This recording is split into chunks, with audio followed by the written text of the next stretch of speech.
So we're now in the alley behind the Hume Hotel, between the Hume Hotel and what used to be the Little Davenport. Is that right, Chris? Well, yeah, built in 1930s. Was the Little Davenport, most recently known as the Redfish Grill. Well, the Little Davenport was a very, very interesting building in Nelson because at the beginning of Nelson's history, 1900s, we had on record 14 drinking establishments and 44 brothels. Wow. So the Little Davenport, when it was built, had a very interesting menu items.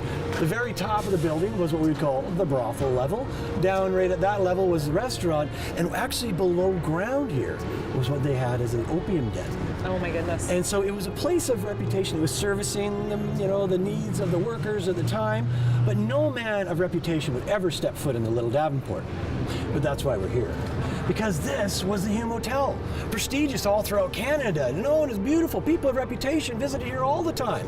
So men of very big prestige would come into the Hume Hotel and find themselves going underneath what I refer to as the catacombs of Nelson into the basement of the Little Davenport. Wow.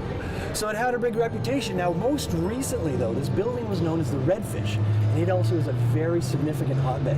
When Robin owned the Redfish Grill, she said there was always some very interesting activity going on. And when we study paranormal, I mentioned the brothel and the opium den because that's very interesting energy to be in this building. Well, as story goes, when Robin owned it, there would be glasses flying off the walls. There was people that would work there one shift and quit and never want to return to the building again. So she had a lot. She had cleansers come in, people taking care of it. And the story goes that one day a shaman came by, a ghost buster, we'll call him. And he came in and said, "Oh, for a meal, I'll gladly rid your house of any ghosts and that. I'll check out your whole building." And she was like, "Sure."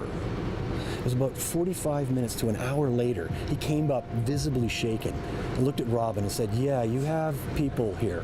Wow. There's 2 female presences that are very benevolent, wonderful. They're actually protecting you right now.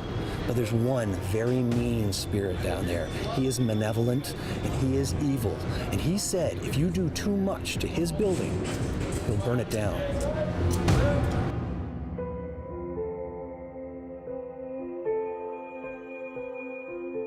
We're going to take a quick break now, but stick around. There's plenty of screams still to come. We're going to be talking costumes on the streets of Cranbrook. Plus, I get my face painted in our Castlegar studio by a very special and talented local performer.